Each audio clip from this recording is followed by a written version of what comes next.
Hello friends, Ram Ram. How are you? कैसे हैं आप? ये जो एक सीरीज मैंने चालू की है वीडियो में आपके साथ कि how to face the exams, तो उसके पहले जो वीडियो था वो मैंने आपके साथ शेयर किया था। उसमें बताया था कि एग्जाम से पहले की हमारी क्या कंडीशंस होती है, और जो ये दूसरा जो वीडियो है उसमें मैं आपके साथ लेकर के आया हूँ एग्जाम से जस्ट पूर्व और एग्जाम के समय जो भी हमारी मन स्थिति होती है, जो भी हमारी उस समय स्थिति होती है, वो किस तरह की होनी चाहिए और क्या हमारे दिमाग में होना चाहिए। तो एक जो पहला पॉइंट इसके ऊपर है, एग्जाम से जस्ट पहले, एग्जाम से जस्ट पहले हमें बहुत एक्साइटेड नहीं होना चाहिए। हालांकि एक नेचुरल जो एक हैबिट होती है लोगों की, जो पर्सन्स होते हैं उनको आप बदल नहीं सकते। नेचुरली आप चाहें कि रातों रात आप अपनी नेचर को, आपकी प्रकृति को बदल दें तो संभव नहीं है, क्योंकि जो चीज़ हमारे करेक्टर्स में आ चुकी है उसे जल्दी से हटाना इतना आसान नहीं होता जितना कि उसे कहा जाता है। लेकिन फिर भी हम कोशिश कर सकते हैं, कोशिश करनी चाहिए हमें। तो एग्ज़ाम से जस्ट पहले पर्सन को बहुत ज़्यादा एक्साइटेड नहीं होना चाहिए, बहुत ज़्यादा नर्वस भी नहीं होना चाहिए, और वो दोनों ही तरह की चीज़ें हैं। देखिए, एग्ज़ाम से जस्ट पहले नर्वस होना एक ये बहुत ही कॉमन चीज़ है। अगर आपको कहीं पर स्पीच देनी है, अगर किसी से आपको मिलना है, या कहीं पर कोई मीटिंग करनी है, या कोई एग्ज़ाम देना है, तो नेचुरली नर्वस होना और उस समय खुद को बहुत ही इंफीरियर या बहुत ही सुपीरियर फील करना एक ये कॉमन टेंडेंसी है, ह्यूमन बीइंग की एक नेचर है। अब ये जो नर्वसनेस है, ये एग्जाम से जस्ट पहले अच्छी भी हो सकती है और खराब भी हो सकती है। जरूरत से ज़्यादा कोई भी चीज़ हो तो वो हमेशा बेकार ही होती है, अति हर चीज़ की बुरी होती है। तो थोड़ा बहुत अगर आप नर्वस हैं तो ठीक है, आप ओवर कॉन्फिडेंस नहीं होंगे, आपको खुद के ऊपर भरोसा रखना चाहिए, खुद के कैलिबर पर भरोसा रखना चाहिए। तो जहाँ तक संभव है आप बहुत एक्साइटेड मत होइए, बहुत ज़्यादा नर्वस मत होइए, और खुद के ऊपर सबसे इंपॉर्टेंट चीज़ है आप कॉन्फिडेंस रखिए। आपने जो पढ़ा है उस पर भरोसा होना चाहिए कि जो चीज़ मैंने पढ़ी है वो चीज़ मेरे को सही समय पर याद आएगी। दूसरा पॉइंट इसके अंदर ये है कि एग्ज़ाम से पूर्व, यानी कि जब आप एग्ज़ाम देने जा रहे हैं तो उस समय एक बार आपको भगवान के सामने, प्रभु के सामने हाथ जोड़कर, मस्तक नीचे करके आपको इस बात की प्रार्थना करनी चाहिए कि हे प्रभु, जो कुछ मैंने पढ़ा है वो मेरे दिमाग में सही समय पर सही चीज़ मेरे दिमाग में आए और मैं उसको लिख सकूं। ऐसा नहीं होना चाहिए कि प्रभु मेरे मार्क्स दिलवा दो, मेरे 100 में से 90 मार्क्स दिलवा दो। नहीं, मार्क्स देने का काम, लेने का काम वो आपके कर्म पर आधारित है। आपने जैसा कर्म किया है उसके आधार पर आपको मार्क्स मिलेंगे। उसमें ना भगवान कुछ कर सकते हैं और ना भगवान करना चाहेंगे, तो वो आपकी एक अलग बात है। लेकिन हाँ, प्रभु से आप ये विनती करिए कि प्रभु, जो मैंने पढ़ा है वो एग्जाम्स के वक्त मेरे को सही समय पर वो चीज़ें याद आ जाएं और मैं उसे लिख सकूं। आप बहुत ज़्यादा भगवान के ऊपर डिपेंडेंट मत होइए कि प्रभु आप ही हैं, सब कुछ आप ही करेंगे। आपने पढ़ाई की नहीं और अब आप चाहते हैं कि आप मार्क्स आ जाएं, तो वो तो संभव है नहीं।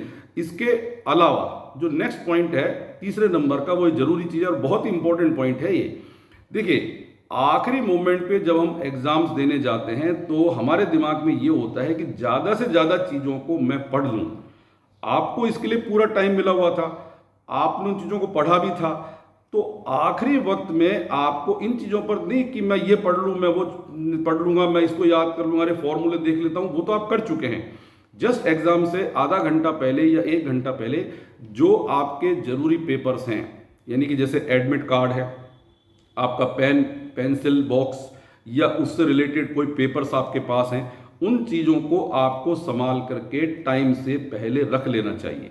क्यों? क्योंकि लास्ट मोमेंट्स में, हड़बड़ाहट में कभी आप पेन भूलेंगे, अरे पेन देख रहे हैं, अरे इसमें तो इंकी नहीं है, अरे इसमें तो रिफिल ही नहीं है, अरे इसमें तो पेंसिल है, ये तो पेंसिल छिली हुई नहीं है। No, that should be done before. आपको ये सारी चीज़ें पहले तैयार कर करके पेंसिल बॉक्स में रखना है, एडमिट कार्ड को रखना है, आखिरी मोमेंट पर सिर्फ उनको उठाना है और चलना है। उन चीज़ों को कलेक्ट नहीं करना है कि आखिरी वक्त पर आप एक एक चीज़ को कलेक्ट कर रहे हैं, आपने पूरे जो घर है उसको सर पर उठा लिया, सब परेशान हो रहे हैं, सब भाग दौड़ कर रहे हैं, अरे एडमिट कार्ड मैंने यहीं रखा था, एडमिट कार्ड कहाँ गया, मेरे घर में कोई चीज़ रहती नहीं, पता नहीं कहाँ रख देते हैं। सो मैनी थिंग्स, कितनी सारी परेशानी वहाँ सबके लिए पैदा हो जाती है, और वो एडमिट कार्ड कहाँ रखना है, किस जगह रखना है, वो आपकी जिम्मेदारी है। तो प्रॉपर जो पेपर्स हैं, एडमिट कार्ड वगैरह है, पेन पेंसिल है, बॉक्स जो है, और भी कोई जो पेपर्स हैं वो आपको अपने साथ में कैरी ऑन करने हैं। लेकिन एक बात ध्यान रखिए, आखिरी मोमेंट पर हम ये सोचते हैं कि मैं ये फॉर्मूले की शीट रख लेता हूँ, ये मैं छोटे नोट्स रख लेता हूँ। मैं और कुछ नहीं तो रास्ते में गाड़ी में बैठूंगा, कार में बैठ के जाऊंगा तो मैं उसको रास्ते में पढ़ लूंगा, और उस चक्कर में जो जरूरी पेपर्स हैं वो आपके छूट जाते हैं। नोट्स का पढ़ना, फॉर्मूले को पढ़ना, वो सब आप कर चुके हैं। बिलीव ऑन योरसेल्फ, अपने दिमाग पर भरोसा करिए। जितना ज़्यादा उनको बार बार आप ले जाने की कोशिश करेंगे उतनी ही आपकी परेशानी बढ़ेगी।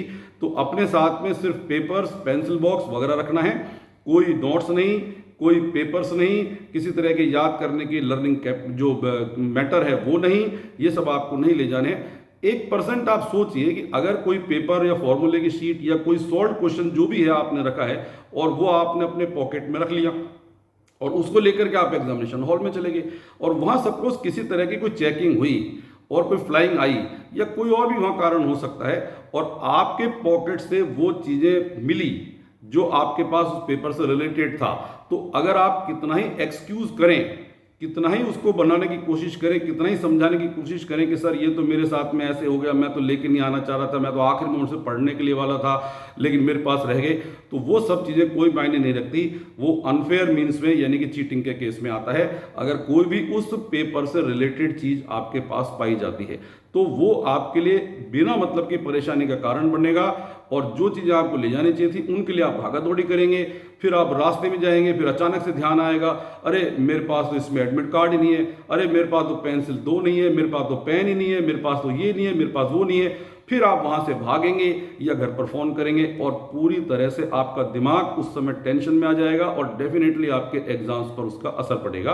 तो ये पॉइंट्स मैंने आपके साथ में डिस्कस किए हैं। एग्जाम से पहले बहुत एक्साइटेड नहीं होना, नर्वस, थोड़ा बहुत नर्वस होते हैं तो वो ठीक है, कोई प्रॉब्लम नहीं है उसमें, और आखिरी वक्त तक चीज़ों को नहीं पढ़ते रहना है और जो आपकी जरूरी पेपर्स हैं, पेंसिल बॉक्स है, समथिंग जो मैंने आपसे डिस्कस किया है उनको ले जाना है और एक बार प्रभु के पास जाकर के आपको कहना है कि प्रभु जो मैं दिमाग में मैंने जो डाला है, जो मैंने याद किया है, प्लीज़ वो मेरे एग्जाम्स के समय याद आ जाए।